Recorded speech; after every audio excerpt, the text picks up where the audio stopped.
Student, in this video, I am going to explain you the Born interpretation of wave function.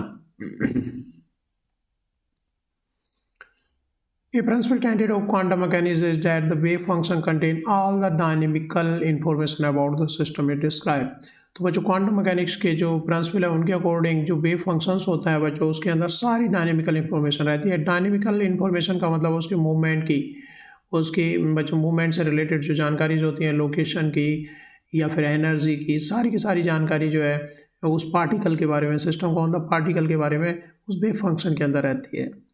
Hair we concentrate on the information it carries about the location of the particle. यहाँ पर जो हम बात करने वाले हैं उससे wave function के अंदर जो इन्फॉर्मेशन बच्चों लोकेशन की, केवल इन्फॉर्मेशन की यहाँ पे बात करने वाले हैं कि कोई इलेक्ट्रॉन है जैसे न्यूक्लियस के चारों तरफ कहाँ पर होगा, किस डायरेक्शन में होगा, किस ऑर्बिटल में होगा, ठीक है। तो उसकी लोकेशन की केवल यहाँ पर बात करने वाले हैं। बाकी ऐसा नहीं है कि वेव फंक्शन के अंदर केवल लोकेशन की ही जानकारी मिलती है, वेव फंक्शन के अंदर सारी डायनेमिकल इन्फॉर्मेशन रहती है, लेकिन इसमें बोर्न इंटरप्रिटेशन जो है वो केवल लोकेशन के बारे में है कि वेव फंक्शन से हम लोकेशन की जानकारी किस तरह से लेते हैं। The interpretation of the wave function in term of location of the particle is based on suggestion made by max born. तो बच्चों जो इंटरप्रिटेशन है वेव फंक्शन लोकेशन की टर्म में, ये किस पर बेस्ड है बच्चों? मैक्स बॉर्न ने जो सजेशंस दिए थे। He made use of analogy with the wave theory of light। बच्चों उसने एक एनालॉजी बनाई, उसने एक वेव थ्योरी की से सिमिलरिटी ली है कि वेव थ्योरी में जिस तरह से होता है उसी तरह से सिमिलर, उसी के सिमिलर यहाँ पर भी एक कहानी है। क्या है देखते हैं। In which the square of the amplitude of electromagnetic wave is interpreted as its intensity. तो बच्चों वेव अकॉर्डिंग टू कोई इलेक्ट्रोमैग्नेटिक वेव है तो उसमें जो उसकी इंटेंसिटी है उसके एम्पलीट्यूड के बराबर के स्क्वायर के प्रोपोर्शनल होती है। और इंटेंसिटी हमें बताती है कि लाइट की प्रेजेंस कितनी लाइट है या नहीं है। अगर नंबर ऑफ फोटॉन्स के बारे में बताती है, अगर नंबर ऑफ फोटॉन्स कम निकले हैं तो लाइट वहाँ पर कम है, नंबर ऑफ फोटॉन्स ज़्यादा निकले हैं तो लाइट की प्रेजेंस है। तो यहाँ से भी हमें जानकारी मिली है जो लाइट की प्रेजेंस की। अगर एम्पलीट्यूड ज़्यादा है वेव का, उसका स्क्वायर करें तो हमारी लाइट ज़्यादा प्रेजेंट है, कम है तो लाइट कम प्रेजेंट है। तो सिमिलर हम क्योंकि wave particle location particle present है कि नहीं है तो हम वेव फंक्शन का स्क्वायर करेंगे सिमिलर वे में। यहाँ से हम इंटेंसिटी का मतलब हो गया नंबर ऑफ फोटॉन का मतलब क्या हो गया बच्चों? लाइट है या नहीं है, उसकी प्रेजेंस की बात कर रहे हैं।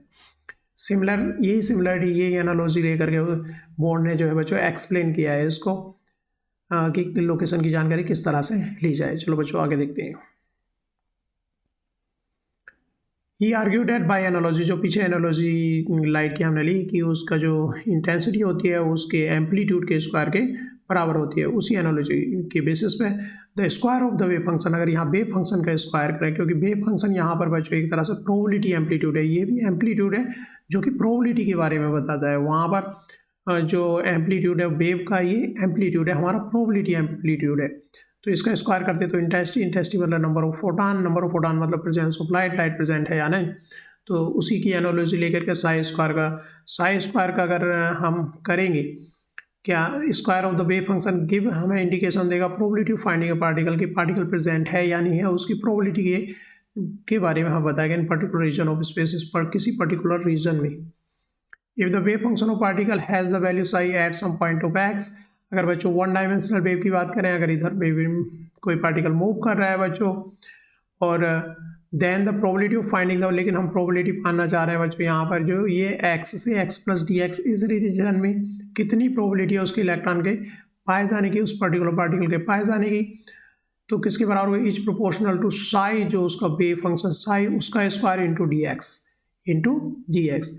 तो बच्चों ये जो साई स्क्वायर है ये हमें बताता है प्रोबेबिलिटी डेंसिटी, क्योंकि वेव फंक्शन का स्क्वायर करें, वेव फंक्शन तो बच्चों positive phase negative phase wave की तरह से इस तरह चलेगा, लेकिन उसका स्क्वायर कर रहे हैं तो जो नेगेटिव फेज है उसको भी हम क्या दिखाएंगे बच्चों? पॉजिटिव दिखाएंगे। तो ये क्या दिखाएगा? पॉजिटिव दिखाएगा प्रोबेबिलिटी डेंसिटी में, लेकिन वेव में ये तो नेगेटिव फेज है क्योंकि ये स्क्वायर है उसका।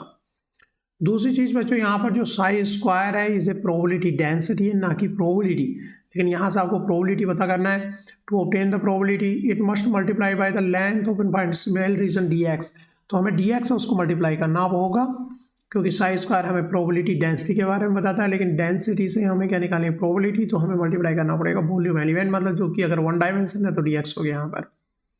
Sai itself is called the probability amplitude, Sai क्या कहलाता है बच्चों? प्रोबेबिलिटी एम्पलीट्यूड कहलाता है। तो साई से यहाँ पे एक बार जो है बच्चों इसको समझो पहले, जैसे कि मास डेंसिटी, ऐसे यहाँ पे बात करें प्रोबेबिलिटी डेंसिटी, मास डेंसिटी होता है बच्चों मास अपन वॉल्यूम, तो प्रोबेबिलिटी डेंसिटी होगा प्रोबेबिलिटी अपन वॉल्यूम, तो प्रोबेबिलिटी इक्वल क्या होगा प्रोबेबिलिटी डेंसिटी इनटू वॉल्यूम, तो प्रोबेबिलिटी निकल के आएगी। तो प्रोबेबिलिटी डेंसिटी किससे पता चलता है बच्चों, यहाँ पे ये चीज़ पे एम्फेसाइज डालना चाह रहा हूँ मैं, प्रोबेबिलिटी डेंसिटी किस पे, साई स्क्वायर क्या बता रहा है, प्रोबेबिलिटी डेंसिटी बता रहा है, ना कि प्रोबेबिलिटी। उसको वॉल्यूम एलिमेंट से मल्टीप्लाई करेंगे, 1 डायमेंशन है तो dx, अगर 3 डायमेंशन है तो d टाउ से मल्टीप्लाई करके हमें प्रोबेबिलिटी के बारे में मिल रहा है। तो इस चीज़ से साई स्क्वायर हमारी प्रोबेबिलिटी डेंसिटी है, ना कि प्रोबेबिलिटी। प्रोबेबिलिटी के लिए हमें क्या करना पड़ेगा बच्चों, वॉल्यूम एलिमेंट जहाँ पर हम उस जिस स्पेस में हम जाना चाह रहे हैं उस वॉल्यूम से उसको मल्टीप्लाई करना होगा, तो हमारा क्या आता है, प्रोबेबिलिटी आता है।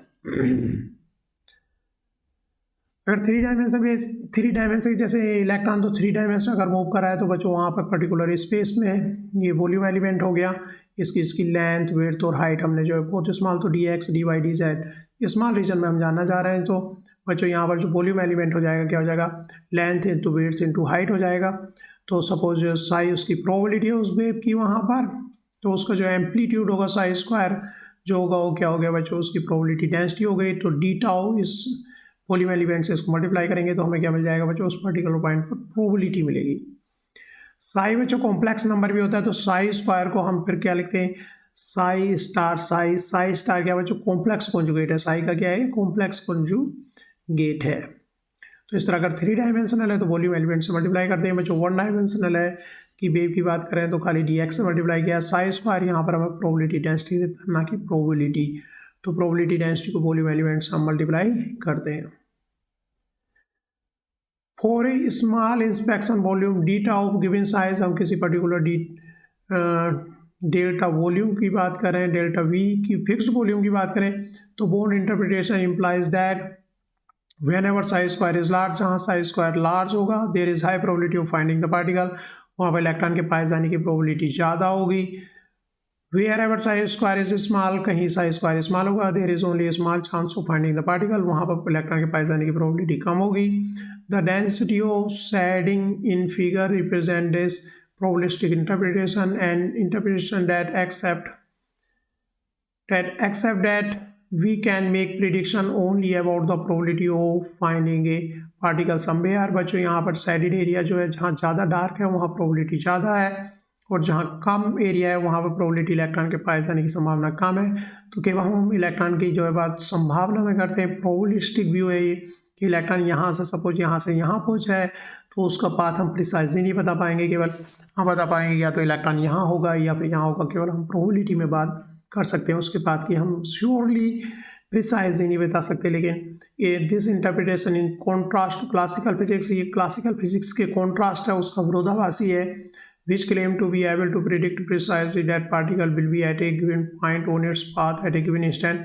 क्लासिकल फिजिक्स से जो बड़े पार्टिकल क्लासिकल पार्टिकल्स हैं उनका तो प्रिसाइजली हम बता पाएंगे कि किस समय किस इंस्टेंट पे कहाँ पर पार्टिकल होगा, तो उनका जो पाथ है एकदम प्रिसाइजली बताया जा सकता है, उनको पिन पॉइंट किया जा सकता है, बताया जा सकता है इस समय ये यहाँ पर होगा। लेकिन इलेक्ट्रॉन की अगर बात करेंगे यहाँ मूव कर रहा है सपोजे, तो हम प्रिसाइजली नहीं बता सकते, केवल संभावना की बात करते हैं, और संभावना को यहाँ पर जो ये ग्राफ बच्चों फिर इसका जो प्लॉट करते हैं, ये साइज स्क्वायर डीटा और रहता है वो उसके स्क्वायर और उसके मल्टीप्लाई करते हुए, तो जहाँ डार्क है इसका मतलब प्रोबेबिलिटी ज़्यादा है, और जहाँ डार्क नहीं है वहाँ प्रोबेबिलिटी बच्चों कम है। थैंक यू बच्चों, सब्सक्राइब करना और लाइक करना video. Thank you very much.